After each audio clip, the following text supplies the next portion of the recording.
আও কাল্লাযী মাররা আলা ক্বরিয়াতিন ওয়া হিয়া খাওয়িয়াতুন আলা উরুশিহা।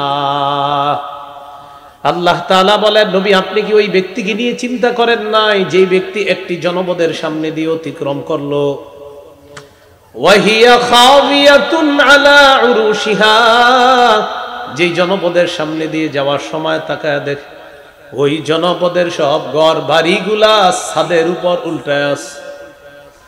ক্বালা আন্না ইউহয়ী হাযিহিল্লাহু বা'দা মাউতিহা, ওই ব্যক্তি বললেন আল্লাহ তাআলা কিভাবে মৃত্যুর পর আবার এগুলাকে পুনরুত্থান করবেন, আবার কিভাবে জিন্দা করবেন, এটা তিনি বিস্ময় প্রকাশ করে বললেন, সন্দেহ করে বলেন নাই। আল্লাহ তাআলা কি করলেন, ফাআমাতাহুল্লাহু মিআতা আমিন সুম্মা বাআসা, আল্লাহ তাকে 100 বছরের জন্য মৃত্যু দিয়ে দিলেন। কয় বছর? 100 বছর। সুম্মা বাআসা, এরপর আল্লাহ তাকে আবার জীবিত করলেন।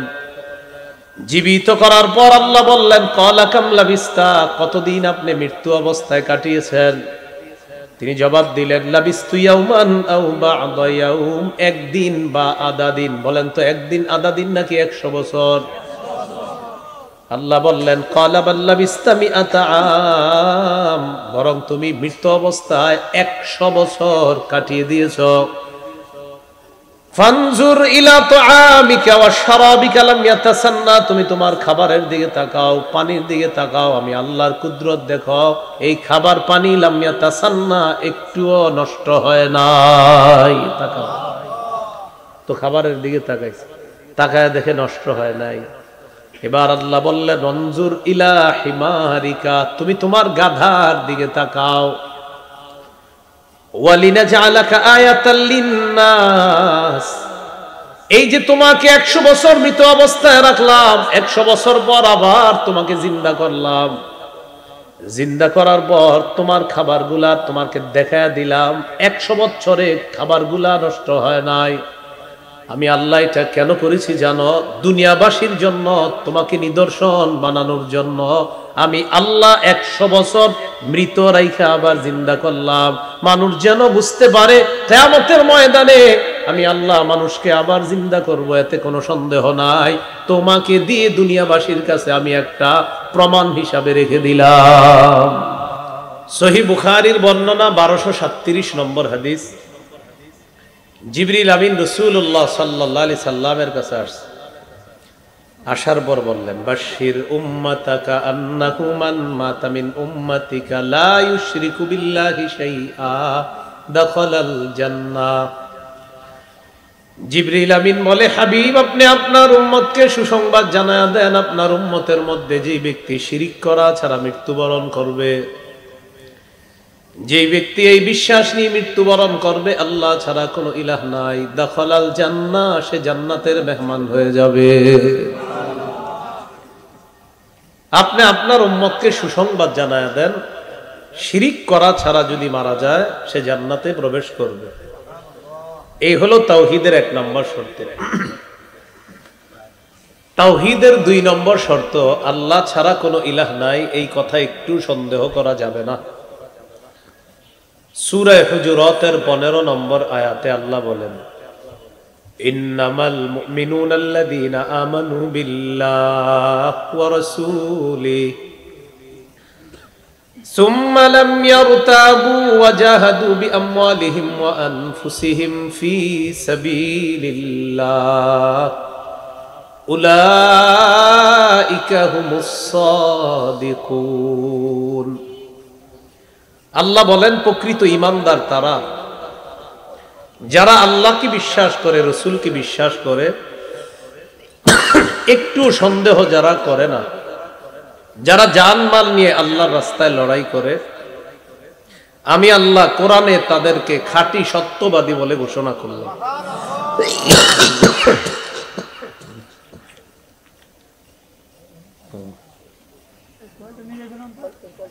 বিসমিল্লাহ।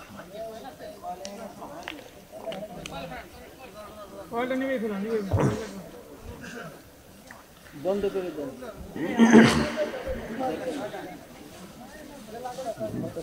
না না না, তো বলছিলাম তাওহীদের 2 নম্বর শর্ত, আল্লাহ ছাড়া কোনো ইলাহ নাই এই কথায় একটু সামান্যতম সন্দেহ করে না। আল্লাহ বলেন তাদেরকে আমি কোরআনে খাঁটি সত্যবাদী বলে ঘোষণা করলাম। 3 নম্বর শর্ত তাওহীদের, আল্লাহ ছাড়া কোনো ইলাহ নাই এটা মুখে বলা, অন্তরেও বিশ্বাস করা পাশাপাশি। সূরাতুল ফাতহের 11 নম্বর আয়াতে আল্লাহ বলেন ইয়াকুলুনা বিআলসিনাতিহিম মা লাইসা ফি কুলুবিহিম, তারা তাদের মুখ দিয়ে এমন কথা বলে যা তাদের অন্তরের কথা না। তারা তাদের মুখ দিয়ে এমন কথা বলে যা তাদের অন্তরের কথা না, এমন কথা তারা মুখ দিয়ে বলে। তাহলে মুখ দিয়ে আল্লাহ এক এই কথা বলার পাশাপাশি অন্তরেও বিশ্বাস করা যে আল্লাহ এক, এটা তাওহীদের 3 নম্বর শর্ত। সহিহ বুখারীর বর্ণনা 44 নম্বর হাদিস, রাসূলুল্লাহ সাল্লাল্লাহু আলাইহি সাল্লাম বলেন ইয়াখরুজু মিনান নার মান ক্বালা লা ইলাহা ইল্লাল্লাহ ওয়া ফি কলবিহি ওয়াজনু শাঈরাতিন মিন খাইর ওয়াজনু বুররাতিন মিন খাইর ওয়াজনু যাররাতিন মিন খাইর।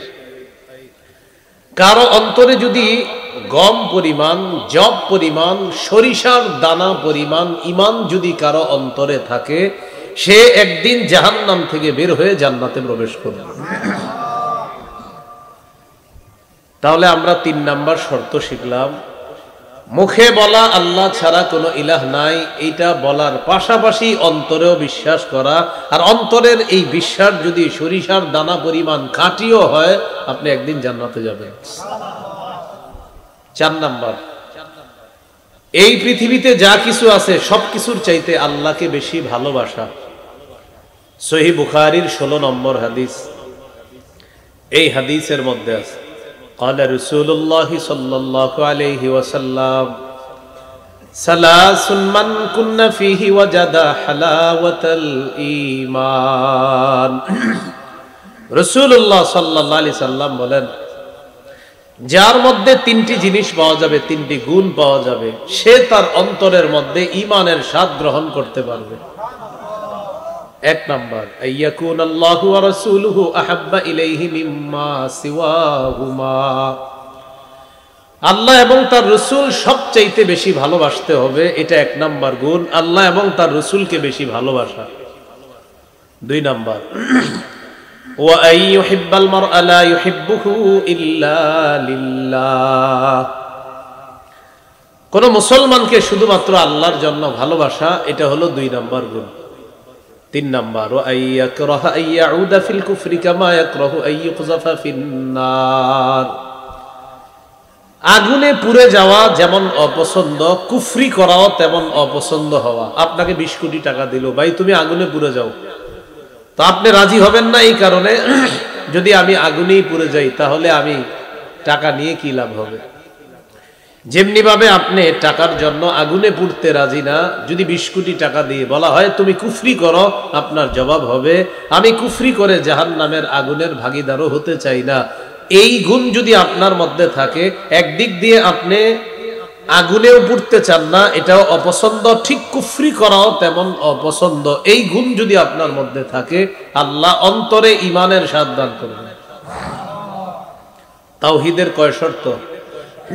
4টি শর্ত, এটা আল্লাহ বললেন ফামান ইয়াকফুর বিত-তাগুতি ওয়া ইউমিন বিল্লাহি ফাকাদ ইসতামসাকা বিল উরওয়াতিল ওয়াসকা, যারা তাগুতকে অস্বীকার করে, আল্লাহকে বিশ্বাস করে, তারা মজবুত হাতল আঁকড়ে ধরলো, লাম ফিসাম লাহা, যা ছুটে যাওয়ার কোনো সুযোগ নাই। আল্লাহু সামিউন আলিম, আল্লাহ সর্বশ্রোতা, আল্লাহ সর্বজ্ঞানী। আল্লাহ আমাদের সকলকে 4 শর্ত পূরণ করে আল্লাহর বিশ্বাস নিয়ে যেন মরতে পারি, আল্লাহ তৌফিক দান করেন। সূরা বাকারার 257 নম্বর আয়াত। 2 দল হয়ে গেল, এক দল হলো তাগুতের অনুসারী, আর এক দল আল্লাহর অনুসারী। তাগুত দ্বারা 1 নম্বর উদ্দেশ্য হলো শয়তান। তাগুত দ্বারা আরেকটা উদ্দেশ্য হলো যত সীমা লঙ্ঘনকারী আছে। তো যারা তাগুতের অনুসারী তারা শয়তানের অনুসারী, আর যারা ইমানদার হবে তারা আল্লাহ তাআলার দল। মনে রাখবেন মৌলিকভাবে দল দুইটা। বলেন মৌলিকভাবে দল কয়টা? বলেন আল্লাহর দল, শয়তানের দল। হিজবুল্লাহ, হিজবুশ শাইতান। মূলত মৌলিকভাবে দল দুইটা, একটা আল্লাহর দল, একটা হলো শয়তানের দল। আল্লাহর দলের ঠিকানা জান্নাত, শয়তানের দলের ঠিকানা জাহান্নাম। আল্লাহ তাআলা 257 নম্বর আয়াতে বলেন, আল্লাহু ওয়ালিয়ুল্লাযীনা আমানু ইউখরিজুহুম মিনাজ যুলুমাতি ইলান নূর। যারা ঈমানদার তাদের অভিভাবক হলেন আল্লাহ। কারা? আল্লাহ তাআলা বলেন যারা ঈমানদার তাদের অভিভাবক আল্লাহ। ইউখরিজুহুম মিনাজ যুলুমাতি ইলান নূর। আল্লাহ তাদেরকে অন্ধকার থেকে বের করে আলোর দিকে নিয়ে যায়। যারা ঈমানদার তাদের অভিভাবক আল্লাহ। আল্লাহ তাদেরকে অন্ধকার থেকে বের করে আলোর দিকে নেয়। এরপরে আল্লাহ বলেন ওয়াল্লাযীনা কাফারু আউলিয়াউহুমুত তাগুত। যারা কাফের তাদের অভিভাবক হলো তাগুত। কাফেরদের অভিভাবক তাগুত হয়, কোন মুসলমানের অভিভাবক যেন তাগুত না হয়। আমাদের শত্রু আল্লাহ তাআলা চিহ্নিত করে দিয়েছে, চিহ্নিত করার পরেও এই শত্রুকে বন্ধু হিসাবে গ্রহণ করার সুযোগ নাই। আল্লাহ তাআলা সূরা মাইদার মধ্যে বলেন ইয়া আইয়ুহাল্লাযীনা আমানু লা তাত্তাখিযুল ইয়াহুদা ওয়ান নাসারা আউলিয়া। হে ঈমানদারগণ, ইহুদি খ্রিস্টানদেরকে শত্রু যারা তোমাদের শত্রু, এদেরকে অভিভাবক রূপে গ্রহণ করো না, এদেরকে বন্ধু রূপে গ্রহণ করবা না। এই কথাটা কে বলছে? আল্লাহ তাআলা। বা'দুহুম আউলিয়াউ বা'দ। তারা একে অপরের বন্ধু, তারা একে অপরের অভিভাবক, একজন আরেকজনের সাথে তাদের ভালো সম্পর্ক। এরপর আল্লাহ বলেন ওয়া মাইয়াতাওয়াল্লাহুম মিনকুম ফাইন্নাহু মিনহুম। তোমরা ঈমানদার যারা তোমাদের মধ্য থেকে যারা ইহুদি খ্রিস্টানদেরকে বন্ধু বানাবে, ওই ঈমানদারও তাদের দলভুক্ত হয়ে যাবে। রাসূলুল্লাহ সাল্লাল্লাহু আলাইহি সাল্লাম বলেন মান তাশাব্বাহা বিকওমিন ফাহুয়া মিনহুম। যে কোনো জাতির সাদৃশ্যতা অবলম্বন করবে সে তাদের দলভুক্ত হয়ে যাবে। এখন দেখেন আমাদের বর্তমান বাংলাদেশের পরিস্থিতি, আমরা মুসলমান যারা বারবার আমরা একটা ভুল করি। কি ভুল করি? যাদের মাঝে আল্লাহর কোরআন আছে, নবীর হাদিস আছে, যারা কোরআন হাদিসের বিদ্যা জানে, তাদের মাঝে আল্লাহর ভয় আছে। আল্লাহর ভয় যাদের মাঝে আছে, অন্তত তাদের দ্বারা চুরিদারি হবে না, তাদের দ্বারা আমানত রক্ষা হবে, এটা আশা করা যায়।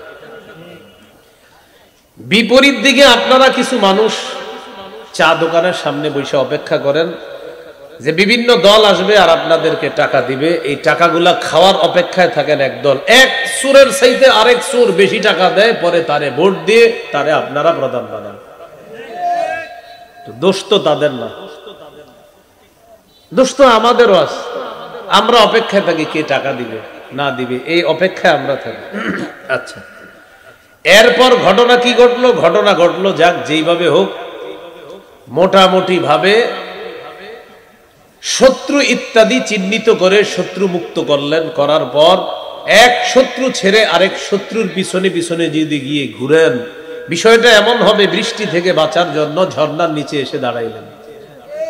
হ্যাঁ, এই জন্য মনে রাখবেন ইহুদি খ্রিস্টান এরা মুসলমানের কখনো বন্ধু হতে পারে না। এরা মুসলমানের কখনো ভালো চায় না, চাইতে পারে না। কখনো বন্ধুত্বতার যদি হাত বাড়ায়, বুঝতে হবে এটার পিছনে কোনো বড় ষড়যন্ত্র আছে। তো আল্লাহ তাআলা বলেন যারা ঈমানদার তাদের অভিভাবককে আল্লাহ। বলেন ঈমানদারের অভিভাবককে আল্লাহ। এই জন্য আফগানিস্তান আল্লাহকে অভিভাবক মাইনা ধৈর্যের সাথে 20 বছর পর্যন্ত লড়াই অব্যাহত রাখছে, আল্লাহকে অভিভাবক মানছে। এরপর আমেরিকার মতো বড় শত্রুরা পিছু হটতে বাধ্য হয়ে আফগানিস্তান এখন সারা দুনিয়ার মধ্যে এমন অবস্থা তৈরি করছে, বিভিন্ন দেশ আফগানিস্তানকে গুনতে চায় নাই 3 বছর আগে। এখন আফগানিস্তানের অবস্থা এমন, আফগানিস্তান অন্যদেরকে বলে গোনার টাইম নাই। তারা অভিভাবক বানাইছে কাকে? না, আমরা অভিভাবক বানাই কারে জানেন? একটা শত্রু আপনার ছাড়ার পর আরেক শত্রুকে গিয়ে অভিভাবক বানাই, মানে বৃষ্টি থেকে বাইচা ঝর্ণার নিচে এসে দাঁড়াই। তাহলে ইমানদারের অভিভাবক কারা? এটা আল্লাহ বললেন, আল্লাহু ওয়ালিয়ুল্লাযীনা আমানু ইউখরিজুহুম মিনাজ যুলুমাতি ইলান নূর। যারা ইমানদার তাদের অভিভাবক আল্লাহ। ইউখরিজুহুম মিনাজ যুলুমাতি ইলান নূর, আল্লাহ তাদেরকে অন্ধকার থেকে বের করে আলোর দিকে নিয়ে যায়। ওয়াল্লাযীনা কাফারু আউলিয়াউহুমুত তাগুত ইউখরিজুনাহুম মিনান নূরি ইলাজ যুলুমাত। আর যারা কাফের তাদের অভিভাবক হলো তাগুত, তারা তাদেরকে আলো থেকে বের করে অন্ধকারের দিকে নেয়। বলেন তো তাগুত কি করে আলো থেকে অন্ধকারের দিকে নেয়, আর আল্লাহ অন্ধকার থেকে আলোর দিকে নেয়? এরপরে আল্লাহ বলেন, উলাইকা আসহাবুন নারি হুম ফিহা খালিদুন। তারা হলো জাহান্নামী, তারা চিরস্থায়ীভাবে জাহান্নামে থাকবে। তাগুত আল্লাহ আমাদেরকে আল্লাহকেই অভিভাবক হিসাবে জেনে মেনে যেন মৃত্যুবরণ করতে পারি, আল্লাহ তৌফিক দান করেন। 257 নম্বর আয়াত গেল। এবার 258 নম্বর আয়াত। ভাই বন্ধ করেন, বন্ধ করেন, এটা আমার ওয়াজ পর্যন্ত আর নতুন কিছু করেন না। হ্যাঁ, সূরা বাকারার 258 নম্বর আয়াত। এই আয়াতটা একটু বুঝেন। আমাদের নবীকে আল্লাহ তাআলা ডাক দিয়ে বলে, হাবিব আপনি কি দেখেন নাই, চিন্তা করেন নাই ওই ব্যক্তির ব্যাপারে যাকে আমি রাজত্ব দান করলাম, রাজত্ব পাওয়ার পর সে নিজেরে বলে সেই খোদা। এখন রাজত্ব দিছে কে? আল্লাহ রাজত্ব দিছে। রাজত্ব পাওয়ার পর সে তার ভাবসাব এমন না আমি খোদা। তার সাথে ইব্রাহিম আলাইহিস সালাতু ওয়াস সালামের একটা ঝগড়া হলো। তো আল্লাহ তাআলা আমাদের নবীকে বলতেছে, আলাম তারা ইলাল্লাযী হাজ্জা ইব্রাহিম ফি রাব্বিহি আন আতাহুল্লাহুল মুলক। আল্লাহ তাআলা বলেন, নবী আপনি কি ওই ব্যক্তির ব্যাপারে চিন্তা করেন নাই, তাকে কি আপনি দেখেন নাই যে ব্যক্তি ইব্রাহিম নবীর সাথে তার রবের ব্যাপারে ঝগড়া করেছে? আন আতাহুল্লাহুল মুলক, যে রব তাকে রাজত্ব দান করেছেন। রাজত্ব দেওয়ার মালিক কে? প্রতিদিন 2 রাকাত অতিরিক্ত নামাজ পড়বেন। নামাজ পড়ার পর এখন থেকে 3টা দোয়া করবেন। কয়টা? 1 নাম্বার বলেন, হে আল্লাহ ভবিষ্যতে বাংলাদেশে কিয়ামতের আগে আর যেন কোন নারী প্রধান না হয়। কি না হয়? সহিহ বুখারীর বর্ণনা, রাসূলুল্লাহ সাল্লাল্লাহু আলাইহি সাল্লাম বলেন, লা ইউফলিহা কওমুন ওয়াল্লাউ আমরাহুম ইমরাআতান। ওই জাতি কিছুতেই সফল হবে না যেই জাতি তাদের নেতৃত্বে কোন নারীকে বসায়। এইজন্য 1 নাম্বার দোয়া করবেন, আল্লাহ ভবিষ্যতে যেন এই দেশের প্রধান কোন নারী না হয়। 2 নাম্বার দোয়া করবেন, বলেন আল্লাহ মৃত্যুর আগে বাংলাদেশে শরিয়া আইন দেখে যেতে চাই। কি আইন? দেয়ালে লিখবেন, শরিয়া আইন চায় না তারা। বলেন, কোন না কোন অপরাধে অপরাধী যারা। শরিয়া আইন চায় না তারা, কোন না কোন অপরাধে অপরাধী যারা। চোর শরিয়া আইন চাইবে না, হাত কাটা যাবে। ধর্ষক শরিয়া আইন চাইবে না, পাথর মেরে হত্যা করা হবে। 100টা বেত্রাঘাত করা হবে, এই জন্য ধর্ষক শরিয়া আইন চাইবে না। চোর শরিয়া আইন চাইবে না। কেন? যদি শরিয়া আইন চালু হয়, বিগত বছরের চুরির বিচার করতে করতে আপনার বাংলাদেশের হায়াত শেষ হয়ে যাবে। এই জন্য শরিয়া আইন, এটার জন্য দোয়া করবেন। 2 নাম্বার দোয়া। 3 নাম্বার দোয়া করবেন, বলেন আল্লাহ আমাদের দেশে এমন একজন শাসক আপনি তৈরি করে দেন, যেই শাসক মৌলিক 4টি কাজে গুরুত্ব দিবে। নামাজ কায়েম করা, যাকাত, সৎ কাজের আদেশ, অসৎ কাজের নিষেধ। এই 4টা কাজ করবে যেই শাসক, এই শাসকের জন্য আল্লাহর কাছে দোয়া করবেন। সূরা হজের 41 নম্বর আয়াতে আল্লাহ বলেন, আল্লাযীনা ইম্মাক্কান্নাহুম ফিল আরদি আকামুস সালাহ ওয়া আতাউয যাকাতা ওয়া আমারু বিল মা'রুফি ওয়া নাহাউ আনিল মুনকার। আল্লাহ তাআলা বলেন, যাদেরকে আমি রাষ্ট্র ক্ষমতায় বসাই তাদের মৌলিক কাজ হবে চারটা। এক নাম্বার আকামুস সালাহ, নামাজ কায়েম করা। দুই নাম্বার আতাউয যাকাত, যাকাত প্রতিষ্ঠিত করা। তিন নাম্বার আমারু বিল মা'রুফ, সৎ কাজের আদেশ করা। চার নাম্বার নাহাউ আনিল মুনকার, অসৎ কাজের নিষেধ করা। আল্লাহর কাছে দোয়া করব, আল্লাহ এমন চার গুণওয়ালা সম্পন্ন একজন শরিয়া আইন বাস্তবায়ন করতে পারে এমন একজন নেতা তুমি বানায়া দাও। এই দোয়া করতে হবে, মনে থাকবেন ইনশাআল্লাহ। তাহলে নমরুদকে রাজত্ব দিয়েছিলেন কে? রাজত্ব পাওয়ার পরে হে কই হেই খোদা। তো আল্লাহ বলেন, আলাম তারা ইলাল্লাযী হাজ্জা ইব্রাহিমা ফি রাব্বিহি আন আতাহুল্লাহুল মুলক। আল্লাহ তাআলা বলেন, নবী আপনি কি চিন্তা করেন না ওই ব্যক্তির ব্যাপারে, যেই ব্যক্তি ইব্রাহিম নবীর সাথে ঝগড়া করেছে তার রবের ব্যাপারে, যে রব তাকে রাজত্ব দান করছে, এই রবকে নিয়ে ইব্রাহিম নবীর সাথে ঝগড়া করছে। এই ব্যক্তি দ্বারা উদ্দেশ্য হলো নমরুদ, বাবেলের বাদশা। কোন জায়গার বাদশা? বাবেল।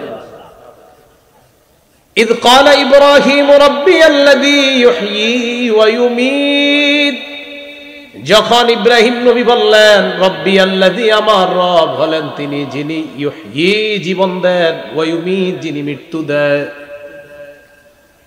নমরুদ কয় আনা উহয়ী ওয়া উমীত, ইব্রাহিম জীবন আর মৃত্যু দেওয়াই যদি রব হওয়ার পরিচয় হয়, আমিও জীবন দেই আমিও মৃত্যু দেই। বলেন নাউজুবিল্লাহ।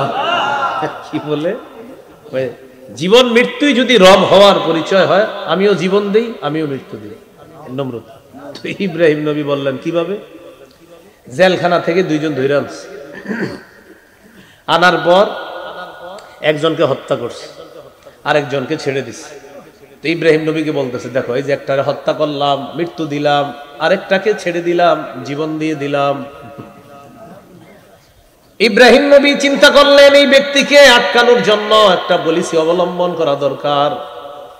ইব্রাহিম নবী বললেন, ক্বালা ইব্রাহিম ফাইন্নাল্লাহা ইয়াতি বিশ-শামসি মিনাল মাশরিকি ফাতি বিহা মিনাল মাগরিব। ঠিক আছে, তুমি তো রব হওয়ার চ্যালেঞ্জ গ্রহণ করলা, একজনকে মারলা, আরেকজনকে ছেড়ে দিলা, আর বললা তুমিও জীবন দাও তুমিও মৃত্যু দাও। আমার রব আল্লাহ প্রতিদিন সূর্য পূর্ব দিক থেকে উঠায়, তুমি পশ্চিম দিক থেকে উঠায় দেখা দাও। কোন দিক থেকে? পশ্চিম দিক থেকে উঠায় দেখা দাও। তুমি তো রব, তো আল্লাহ তো ডেলি পূর্ব দিক থেকে উঠায়, তুমি পশ্চিম দিক থেকে উঠাও। তো এই কথা বলার পর ফাবহিতাল্লাযী কাফার, ওই কাফের নমরুদ যে ঝগড়া করেছে, কুফরি করেছে, সে ধরাশয়ী হয়ে গেল, সে লাজবাব হয়ে গেল, সে নাস্তানাবুদ হয়ে গেল, আর জবাব দিতে পারলো না।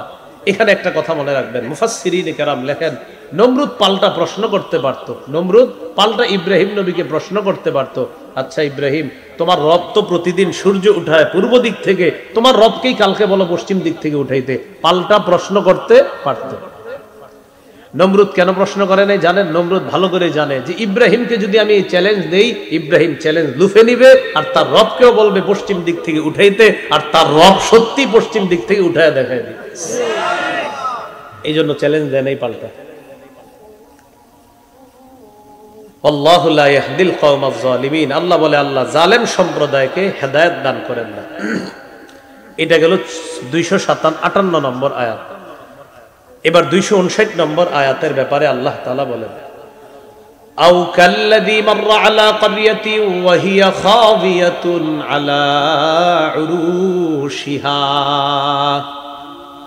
আল্লাহ তাআলা বলেন, নবী আপনি কি ওই ব্যক্তিকে নিয়ে চিন্তা করেছেন যে এই ব্যক্তি মাররা আলা ক্বরিয়া, একটা জনপদের সামনে দিয়ে অতিক্রম করছে। ঘটনাটা বলি, মন দিয়ে শুনেন। এক জনপদের সামনে দিয়ে এক ব্যক্তি অতিক্রম করছে, করার সময় দেখি কি ওই জনপদের সবগুলা ঘর বাড়ি ধ্বংস হয়ে পড়ে আছে ছাদের উপরে। কিসের উপর? ছাদ উপরে থাকে না নিচে থাকে? আরে বলেন, ঘরের ছাদ কি উপরে না নিচে? উপরে। ওইগুলার ছাদ সব নিচে, ঘর সব উপরে, আর মানে সব ধ্বংস হয়ে পড়ে আছে। তো তো তিনি যাওয়ার সময় বলতেছে, আল্লাহ এতগুলা মানুষ ধ্বংস হইল। তো তিনি বলতেছিলেন আর কি যে আল্লাহ তাআলা আবার এদেরকে কিভাবে জীবিত করবে, সুবহানাল্লাহ। মানে এটা তার আশ্চর্য, এটা কিন্তু সন্দেহ না, ওই ব্যক্তির এটা সন্দেহ না, ওই ব্যক্তি আশ্চর্য হইতেছে, আল্লাহু আকবার, কিভাবে ধ্বংস করলেন, আবার আল্লাহ কিভাবে জিন্দা করবে, এটা তার আশ্চর্য হওয়ার কারণ। তখন আল্লাহ তাআলা কি করলেন, এই ব্যক্তিকে মৃত্যু দিলেন। মৃত্যু দেওয়ার পর 100 বছর পর্যন্ত তাকে মরা অবস্থায় রাখলেন। কয় বছর?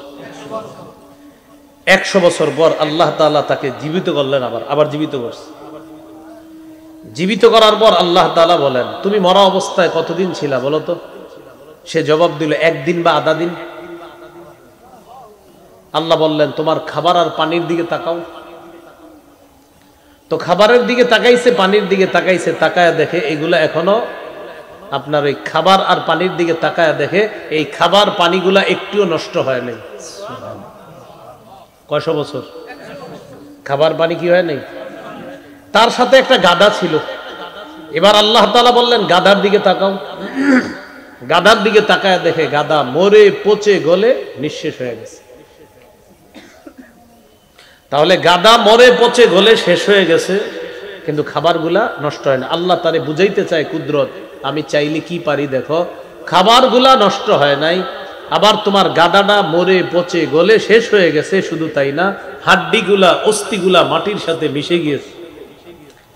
এটা বলার পর আল্লাহ তাআলা বললেন, এই গাদার যে অস্থিগুলা আছে, এই অস্থিগুলা হাড্ডিগুলা দেখো, আমি আবার কিভাবে এটাকে উত্থিত করি, আমি আবার এই হাড্ডির উপরে গোস্ত লাগায়া দিয়া আবের মতো ওই গাদাটাও আমি আল্লাহ জিন্দা করতে পারি। তো এই ব্যক্তিকে আল্লাহ তাআলা বললেন, এটা আমি কেন করেছি জানো? তোমাকে সারা পৃথিবীবাসীর জন্য নিদর্শন বানাবো, এই জন্য আমি আল্লাহ এটা করেছি। আল্লাহ বলেন, আও কাল্লাযী মাররা আলা ক্বরিয়াতি ওয়া হিয়া খাবিয়াতুন আলা উরুশিহা। আল্লাহ তাআলা বলেন, নবী আপনি কি ওই ব্যক্তিকে নিয়ে চিন্তা করেন নাই, যেই ব্যক্তি একটি জনপদের সামনে দিয়ে অতিক্রম করলো, ওয়া হিয়া খাবিয়াতুন আলা উরুশিহা, যেই জনপদের সামনে দিয়ে যাওয়ার সময় তাকায় দেখে ওই জনপদের সব ঘর বাড়িগুলা ছাদের উপর উল্টায় আছে। ক্বালা আন্না ইউহয়ী হাযিহিল্লাহু বা'দা মাউতিহা। ওই ব্যক্তি বললেন, আল্লাহ তাআলা কিভাবে মৃত্যুর পর আবার এগুলাকে পুনরুত্থান করবেন, আবার কিভাবে জিন্দা করবেন, এটা তিনি বিস্ময় প্রকাশ করে বললেন, সন্দেহ করে বলেন নাই।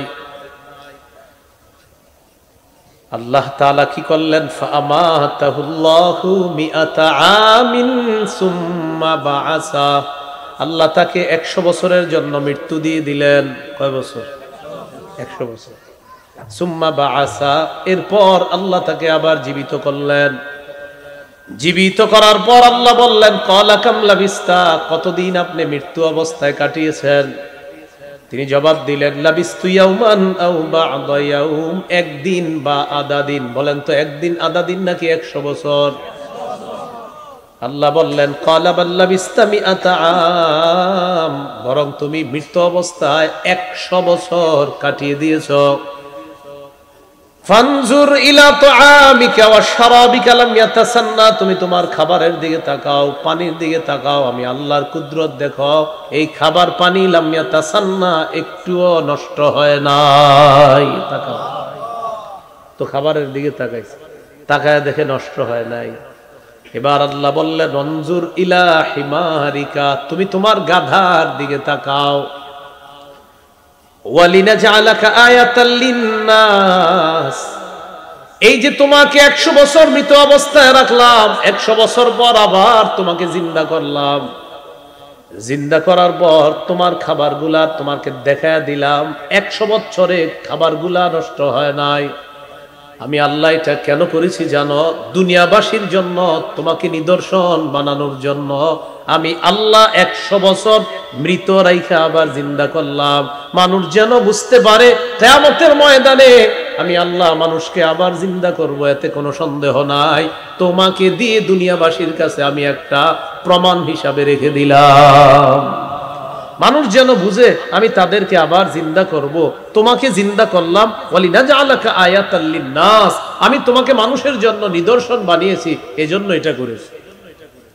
এবার আল্লাহ বলেন ওয়ানজুর ইলাল ইযাম, অস্থিগুলার দিকে তাকাও, ঘোড়ার হাড্ডিগুলা পচে গলে যে মাটির সাথে মিশে গেছে এগুলার দিকে তাকাও। তো তাকাইছে, তাকানোর পর দেখে ঘোড়াটা নাই, গাদাটা নাই, এই গাদা মরে পচে গলে গাদার হাড্ডিগুলা মাটির সাথে মিশে গেছে। তো আল্লাহ তাআলা বললেন হাড্ডির দিকে তাকান, আপনি তাকাইছে, কাইফা নুনশিজুহা, আল্লাহ তাআলা বলেন দেখো এখন আমি কিভাবে কাইফা নুনশিজুহা এটা পুনরুত্থান করি, আবার উত্থিত করি। সুম্মা নাকসুহা লাহমা, আমি আল্লাহ ওই হাড্ডির উপর আবার গোশত এটার মধ্যে প্রবেশ করায়া দেই, গোশতের পোশাক পরায়া দেই। আল্লাহ বলেন এই পুরাতন হাড্ডির মধ্যে গোশতের পোশাক পরায়া দেয়া দেখেন 100 বছর আগের ওই গাধা আমি আবার কিভাবে জিন্দা করলাম। এটা করার পর আল্লাহ বললেন তাবায়্যানা লাহু ক্বালা আ'লামু আন্নাল্লাহা আলা কুল্লি শাইইন কাদির, যখন তার কাছে স্পষ্ট হয়ে গেল যে আসলে আল্লাহ তাআলা জিন্দা করেন, আল্লাহ তাআলা মৃতকে আবার জীবিত করা এটা আল্লাহর কাছে কোনো ব্যাপার না, তখন তিনি বললেন আমি বুঝতে পেরেছি আল্লাহ সকল কিছুর উপর ক্ষমতাবান, আমি জানি আল্লাহ তাআলা সব কিছুর উপর ক্ষমতাবান। এখন কথা হলো এই ব্যক্তিটা কে, যে ব্যক্তির সাথে এটা ঘটনা ঘটছে? কোরআন এই ব্যক্তি সম্পর্কে কিছু বলে নাই। আর ওই এলাকাটা যে এলাকায় ধ্বংসের ঘটনাগুলো ঘটছে এটা কোন এলাকা এই ব্যাপারে কোরআনও স্পষ্ট কিছু বলে নাই। মুফাসসিরিনে কেরাম গবেষণা করে বলেন এই ব্যক্তিটা হলো উযাইর আলাইহিস সালাম। কোন নবী? অথবা আরমিয়া, একজন নবী আছে, কি নাম? আরমিয়া। উযাইর নবী অথবা আরমিয়া নবী এই ব্যক্তিটা। আর এলাকাটা কোন এলাকা? মুফাসসিরিনে কেরাম এবং ঐতিহাসিকগণ গবেষণা করে বলেন এলাকাটা হলো বাইতুল মুকাদ্দাসের একটা এলাকা। কোন জায়গা? বাইতুল মুকাদ্দাসের একটা এলাকা। তাহলে বলেন তো মৃত্যুর পর আবার পুনরুত্থান করবে, জীবিত করবে, এই ক্ষমতা কার? এটা আল্লাহ বুঝাইলেন যে আমি আল্লাহ চাইলে সব করতে পারি। 100 বছর একটা মানুষকে মৃত রেখে আবার জিন্দা করলেন। জিন্দা করার পর আল্লাহ বললেন কত বছর মৃত অবস্থায় কাটাইলেন? তিনি বললেন একদিন বা আধা দিন। আল্লাহ বললেন না, 100 বছর কাটিয়েছেন। কোন কোন জান্নাতীর অবস্থা হবে এমন, তাদেরকে আল্লাহ যখন কিয়ামতের ময়দানে পুনরুত্থান করবে আল্লাহ বলবে কতদিন তুমি কাটিয়েছো? তার কাছে মনে হবে এই পুরো সময়টা একদিন বা আধা দিন। এত সহজে তার জীবনের ওই বরজখের জীবনটা আল্লাহ কাটায় দিবে। এই গেল 259 নম্বর আয়াত। সূরা বাকারার 260 নম্বর আয়াতে আল্লাহ তাআলা বলেন وَإِذْ قَالَ إِبْرَاهِيمُ رَبِّ أَرِنِي كَيْفَ تُحْيِي الْمَوْتَى قَالَ أَوَلَمْ تُؤْمِنْ قَالَ بَلَى وَلَكِنْ لِيَطْمَئِنَّ قَلْبِي। এবার আল্লাহ তাআলা আরেকটা আলোচনা করতেছে, আল্লাহ যে মৃতকে জিন্দা করেন এর আরেকটা দৃষ্টান্ত। ইব্রাহিম আলাইহিস সালাতু ওয়াস সালাম একদিন বললেন আল্লাহ আমার একটু দেখান আপনি কিভাবে মৃতকে জিন্দা করেন। আল্লাহ বলেন আপনি কি বিশ্বাস করেন না? ইব্রাহিম নবী বললেন আল্লাহ বিশ্বাস তো করি, তবে অন্তরের প্রশান্তির জন্য আমি একটু দেখতে চাই আপনি কিভাবে মৃতকে আবার জিন্দা করেন। আল্লাহ তাআলা বললেন 4টা পাখি ধরেন আপনি। 4টি পাখি ধরার পর এই 4টি পাখি আপনি বশ করেন, যেভাবে আমরা পাখি বশ করি, কবুতর বশ করে না? ইব্রাহিম নবীকে বললেন এই 4টি পাখি বশ করবেন, করার পর এই 4টি পাখি আপনি টুকরা টুকরা করবেন, করার পর বিভিন্ন পাহাড়ের মধ্যে আপনি পাখির টুকরাগুলা রেখে দিবেন। টুকরা রেখে দেওয়ার পর এই টুকরাগুলা কোন পাখির টুকরা এটাও আপনার জানা নাই। 4টা পাখি একসাথে টুকরা টুকরা করলে কোনটা কোন পাখির টুকরা এটা আপনার জানা নাই। 4 টুকরা করার পর 4টা পাহাড়ের মধ্যে এক একটা টুকরা আপনি রেখে দিবেন। আল্লাহ তাআলা বলেন ইব্রাহিম এবার যখন আপনি পাখিগুলাকে ডাক দিবেন, তাদের নাম নিয়ে ডাক দেওয়ার পর আলাদা আলাদা পাহাড় থেকে প্রত্যেকটা পাখির আলাদা আলাদা টুকরাগুলা একত্রিত হয়ে যাওয়ার পর পাখি রূপে আবার আপনার সামনে উপস্থিত হয়ে যাবে। আপনি 4টা পাখি ধরেন, বশ করেন। তো এটা আল্লাহ বলেন وإذ قال إبراهيم رب أرني كيف تحيي الموتى قال أولم تؤمن قال بلى ওই সময়কে স্মরণ করুন যখন ইব্রাহিম নবী বললেন রব্বি আরিনি কাইফা তুহিল মাউতা, আমার রব আমাকে আপনি দেখান কিভাবে আপনি মৃতদেরকে জিন্দা করেন। আল্লাহ তাআলা বললেন ক্বালা আওয়ালাম তুমিন, ইব্রাহিম আপনি কি বিশ্বাস করেন না? ইব্রাহিম নবী জবাব দিলেন ক্বালা বালা, বিশ্বাস করি রব, ওয়ালাকিন লিয়াতমাইন্না কলবি, তবে আমার অন্তরের প্রশান্তির জন্য বিষয়টা আমি জানতে চাই। আল্লাহ বললেন ক্বালা ফাকুজ আরবাতাম মিনাত তায়রি ফাসুরহুন্না ইলাইকা, চারটা পাখি ধরেন, ধরার পর এই চার পাখি আপনি বশে আনেন, বশ করেন। সুম্মা জাআল আলা কুল্লি জাবালিন মিনহুন্না জুজআ, এই চার পাখি টুকরা টুকরা করার পর পাখিগুলা টুকরাগুলা আলাদা আলাদা পাহাড়ের মধ্যে আপনি রেখে দেন। এরপর সুম্মা দুউহুন্না, পাখিগুলাকে আপনি ডাক দেন, ইয়াতিনাকা সাইয়া, পাখিগুলা সবগুলা একত্রিত হয়ে ওই টুকরাগুলা আলাদা আলাদা পাহাড় থেকে একত্রিত হওয়ার পর আপনি দেখবেন আপনার সামনে দৌড়াইতে দৌড়াইতে পাখিগুলা উপস্থিত হয়ে যায়। ওয়ালাম, জেনে রাখেন, আন্নাল্লাহা আজিজুল হাকীম, নবী আপনি জানেন আল্লাহ তাআলা আজিজ মহাপরাক্রমশালী, হাকিম আল্লাহ তাআলা মহাপ্রজ্ঞাময়। এখন এইখানে একটা কথা, মৃতকে আবার জিন্দা করবে কে? বলেন বলেন বলেন, কে? কোনো সন্দেহ আছে? বলেন আমার সাথে, এই কথায় সন্দেহ রাখা যাবে না, সংশয়ও রাখা যাবে না। সন্দেহ আর সংশয় কোনটা? সংশয় মানে হতেও পারে নাও হতে পারে, এটা হলো সংশয়। এই ব্যাপারে আল্লাহ তাআলা 25 নম্বর পারার 20 নম্বর পৃষ্ঠায় এই সংশয়বাদী আকীদা সম্পর্কে আল্লাহ তাআলা বলেন,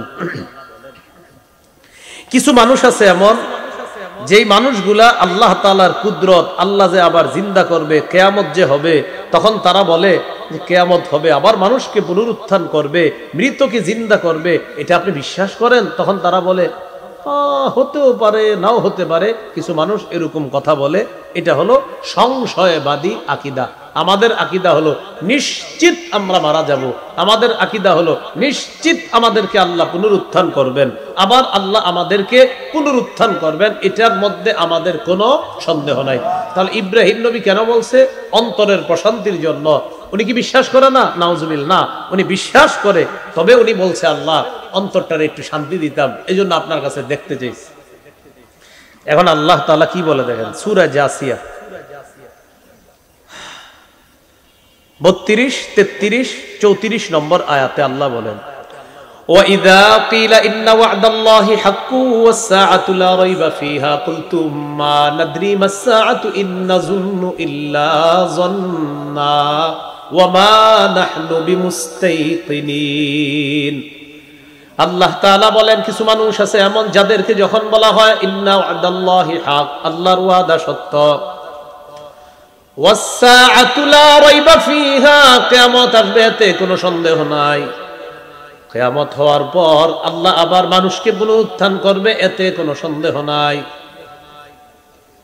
এই কথা বলার পর একদল মানুষ বলে মাদনাদরি মাসসাআ, আল্লাহ বলেন কুলতুম মা নাদরি মাসসাআ, তখন তোমরা বলো একদল মানুষ মা নাদরি মাসসাআ, আমরা জানি না কিয়ামত কি জিনিস।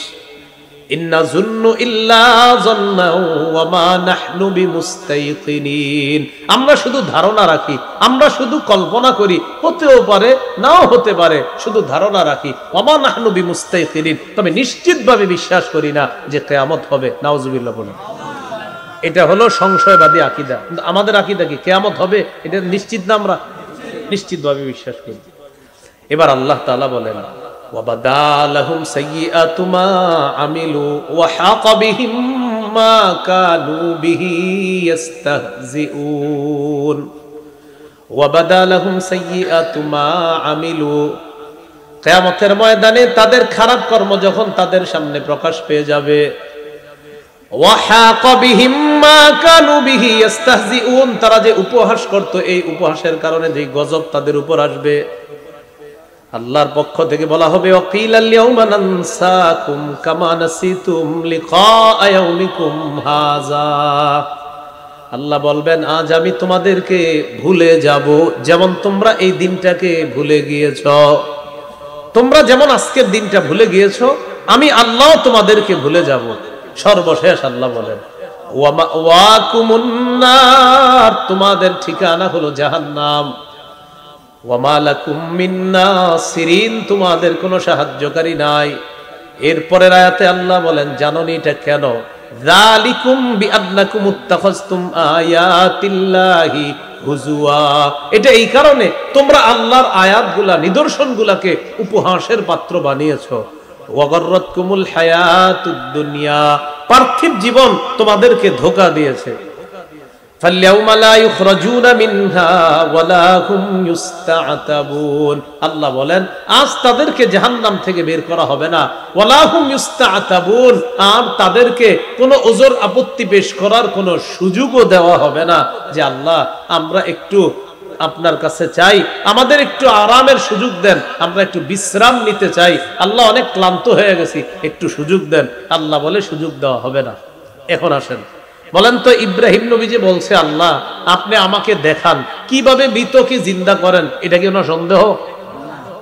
উনি নিশ্চিত জানে আল্লাহ মৃতকে জীবিত করেন, তবে উনি বলছেন ওয়ালাকিন লিয়াতমাইন্না কলবি, অন্তরের প্রশান্তির জন্য আল্লাহ এটা শুধু আপনার কাছে এটা জানতে চেয়েছি, অন্তরের প্রশান্তির জন্য। এখন আসেন ঈমান এবং ইয়াকিনের সাথে যেন আমরা মৃত্যুবরণ করতে পারি। ইয়াকিন কি? যে আমার মৃত্যু হবে, কিয়ামত হবে, আবার পুনরুত্থান করবে, এটা আমার ইয়াকিন থাকতে হবে।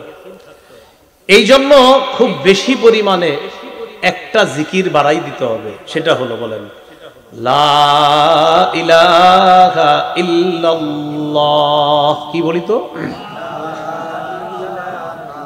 ইল্লাল্লাহ, এটা খুব বেশি পরিমাণে বাড়াইতে হবে। তিরমিজির বর্ণনা 3592 নম্বর হাদিস। ক্বালা রাসূলুল্লাহ সাল্লাল্লাহু আলাইহি ওয়াসাল্লাম মান ক্বালা লা ইলাহা ইল্লাল্লাহ কাত্তু মুখলিসান, নবী বলেন যে ব্যক্তি ইখলাসের সাথে পড়বে লা ইলাহা ইল্লাল্লাহ ইল্লা ফুতিহাত লাহু আবওয়াবুস সামাই হাত্তা তুফজিয়া ইলাল আরশ, নবী বলেন আসমানের সবগুলা দরজা খুলে দেওয়া হয় তার লা ইলাহা ইল্লাল্লাহ যেন আরশ পর্যন্ত পৌঁছে যায়। এই হলো আপনার এক অংশ, যে অংশ পর্যন্ত আল্লাহ তাআলা আমাদেরকে কিছু ইয়াকিন দিলেন, কিছু আকীদা বিষয়ে আল্লাহ তাআলা আলোচনা করলেন। তাহলে বলেন তো রাজত্ব দেয় কে? মৃত্যু দেয় কে? জীবন দান করেন কে? মুমিনদের অভিভাবক কে? কাফেরদের অভিভাবক শয়তান। কাফেরদের অভিভাবক শয়তান, মুমিনদের অভিভাবক কে? আর কাফেরদের অভিভাবক শয়তান। এবার আল্লাহ তাআলা সওয়াব যেন আমরা বেশি বেশি বাড়ায়া আমাদের আখিরাতের জন্য সঞ্চয় করতে পারি, এই ব্যাপারে আল্লাহ তাআলা সূরা বাকারার 261 নম্বর আয়াতে আল্লাহ বলেন আপনাদের এলাকার একজন একটা বিচি লাগাইছেন, একটা বিচি, এই বিচি থেকে 60টা শীষ হইছে, প্রথমে গাছ 60টা শীষ হইছে, 60টা শীষের মধ্যে প্রত্যেকটার মধ্যে 100টা করে দানা আছে। তাহলে বলেন তো 7 100 কত হয়? 700। কেউ যদি 1 টাকা দান করেন আল্লাহ তাকে কমপক্ষে 700 নেকি দান করবেন।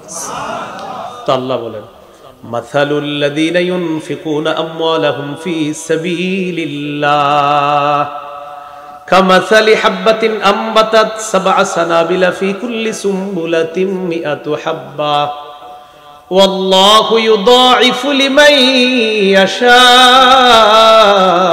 ওয়াল্লাহু ওয়াসিউন আলীম। আল্লাহ তাআলা আগের আয়াতগুলোর মধ্যে আমাদের আকীদা ঠিক করলেন।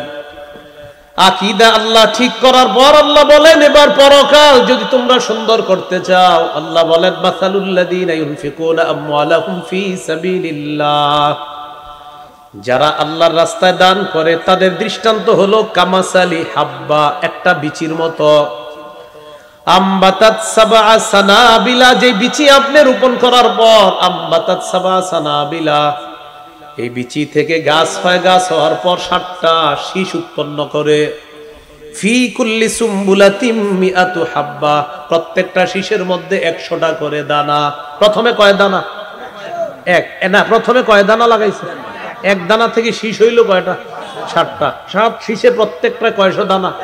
100। তো আল্লাহ বলেন কেউ যদি 1 টাকা দান করে, 1 টাকা দানের গাছ লাগাইলো, সেটার 60টা শাখা হবে, আর প্রত্যেকটা 100 করে, মোট কমপক্ষে 700 টাকা দান করার সওয়াব আল্লাহ দিবেন। এটা আল্লাহ তাআলা বললেন। এরপরে বলেন ওয়াল্লাহু ইউদাইফু লিমান ইয়াশা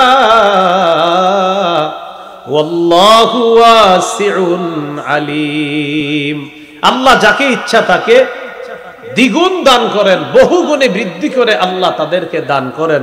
আল্লাহু ওয়াসিউন আলিম, আল্লাহ প্রচুর দেন, আলিম আল্লাহ জ্ঞানী, আল্লাহ প্রশস্ততার অধিকারী। একটু বুঝেন এই আয়াত আর আগের আয়াতের সম্পর্ক কি। প্রথম থেকে 256 থেকে আপনার 260 নম্বর আয়াত পর্যন্ত আল্লাহ তাআলা আমাদের আকীদা ঠিক করছে। শোনো, ইসলাম শ্রেষ্ঠ ধর্ম, এটা আল্লাহ বলে দিলেন। ইসলাম ধর্ম গ্রহণ করার ক্ষেত্রে তোমাকে বাড়াবাড়ি করা হবে না, তোমাকে জোর করা হবে না। আল্লাহ বললেন দাওয়াত দিতে পারো, ইসলাম হলো শ্রেষ্ঠ ধর্ম, এটা দাওয়াত হবে। সাহাবী আয়েশা নবীজিকে বললেন হুজুর আমার 2 ছেলেরা আমি জোর করে মুসলমান বানায় রাইখা দিই। আল্লাহ বললেন না, জোর করে মুসলমান বানানো যাবে না, শুধু বলেন যে শোনো আমার সন্তান, ইসলাম তোমাদের জন্য মনোনীত ধর্ম, এটা গ্রহণ করো। এই প্রথম কথা। ইসলামের মধ্যে প্রবেশ করলেন, করার পর এবার আকীদা ঠিক করতে হবে। শোনো মুসলমান, তোমাদের অভিভাবক আল্লাহ। এরপরে আল্লাহ বলেন নবী আপনি কি ওই ব্যক্তির ঝগড়া দেখেন নাই যে নমরুদ ইব্রাহিমের সাথে ঝগড়া করছে? কি আল্লাহ তাকে রাজত্ব দান করছে, দান করার পর সে এখন নিজেরে খোদা বলে। এখানে আল্লাহ আকীদা ঠিক করাইলেন, রাজত্ব দেওয়ার মালিক কে? আল্লাহ। জীবন মৃত্যু দেয় কে?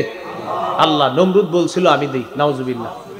এরপরে আল্লাহ আবার আকীদা ঠিক করাইলেন, এক ব্যক্তি একটা জনপদের সামনে দিয়ে গেছে, আল্লাহ এতগুলা মানুষ মারা গেছে, এই জনপদ ধ্বংস হয়ে গেল, আল্লাহ আবার তাদেরকে জিন্দা করবে। আল্লাহ তার মৃত্যু দিলেন, মৃত্যু দেওয়ার পর 100 বছর রাইখা দিলেন, 100 বছর পর জীবিত করে আমাদেরকে আল্লাহ নিদর্শন বানায়া দিলেন যে দেখো মৃত্যুর পর আবার পুনরুত্থান করব, এটা আমি করব। এরপরে আল্লাহ আবার দৃষ্টান্ত দিলেন, ইব্রাহিম নবীরে বললেন 4টা পাখি ধরেন, ধরার পর টুকরা টুকরা করে বিভিন্ন পাহাড়ের মধ্যে রাইখা দেন, নাম ধরে ডাক দিবেন, পাখিগুলার টুকরাগুলা আলাদা আলাদা জায়গা থেকে টুকরা একত্রিত হয়ে যেই যেই পাখি ছিল আপনার ওই পাখির রূপে আপনার সামনে ফিরে আসবে। এখানে আকীদা ঠিক করলেন। এবার বলেন ইসলাম, বলেন ইসলাম, ঈমান। তাহলে ইসলামে প্রবেশ করলেন, প্রবেশ করার পর এবার আপনার আকীদা ঠিক হতে হবে, হ্যাঁ আল্লাহই রাজত্ব দেয়, আল্লাহই জীবন দেয়, আল্লাহই মৃত্যু দেয়। আকীদা ঠিক করলেন, করার পর আল্লাহ বলেন পরকালে যে যাইবা, যাওয়ার জন্য কিছু সঞ্চয় তোমরা দুনিয়াতে থাকতেই করবা। এই ব্যাপারে আল্লাহ একটা দৃষ্টান্ত দিলেন যে দান করা আল্লাহর রাস্তায়। এখানে দান করা দ্বারা উদ্দেশ্য কি? সদকা হতে পারে, যাকাতও হতে পারে। যাকাতের ব্যাপারে উলামায়ে কেরাম বলেন যে এখানে দান করা দ্বারা 1 নাম্বার উদ্দেশ্য হবে যাকাত। কি হবে বলেন তো? মানে সদকা। বলেন কি? সদকা। এখন এখানে যাকাতের কথা আপনার কেন আনলেন? যাকাতের কথাটা এই কারণে আনছে, কিছু মানুষ আছে দুনিয়াতে যাকাত দেয় কিন্তু পুরোপুরি দেয় না। 1 লক্ষ টাকা যাকাত আসছে, উনি 30,000 টাকায় শাড়ি আর লুঙ্গি কিনা দিয়ে দিছে, বাকি রইল কত? 70,000। ফেসবুকে আবার স্ট্যাটাস দেয় আজকে গরিবদের মাঝে আমার যাকাতের টাকাগুলো বন্টন করে নিজেকে একটু হালকা অনুভব হচ্ছে। এটা ফেসবুকে স্ট্যাটাস দিতেছে, দিছে কয় হাজারের, রয়ে গেছে কত? যদি জানেন তাহলে কমেন্ট করে দিবেন, হ্যাঁ প্রিয় ভাই, বাকি 70 লিখে দিবেন। তো আপনাদেরকে এইভাবে কমেন্ট করে, তাও আবার কি যাকাতের শাড়িয়ার লুঙ্গি দিছে, তাও ওই দোকান থেকে কিনে দিছে যেই দোকানের সামনে লেখা থাকে এখানে যাকাতের লুঙ্গিও শাড়ি পাওয়া যায় 260 টাকা। আগে ছিল 260 টাকা, কমন 260 টাকা ছিল, এখন বাড়তে পারে। একদম 10 বছর আগে ছিল 160 টাকা। এটা কেন জানি 50 হয় না, 60 হয়। তো এইভাবে তো দেওয়ার পর এখন ওনার 70 বাকি। রাসূলুল্লাহ সাল্লাল্লাহু আলাইহি সাল্লাম বলেন কিয়ামতের ময়দানে যারা যাকাত দেয় নাই, কোন ময়দানে? হ্যাঁ, আবার আকীদা ঠিক করেন, কিয়ামত হবে এখানে কি আমাদের সংশয় না নিশ্চিত? সংশয় না নিশ্চিত? মরার পর জীবিত করবে, সংশয় না নিশ্চিত?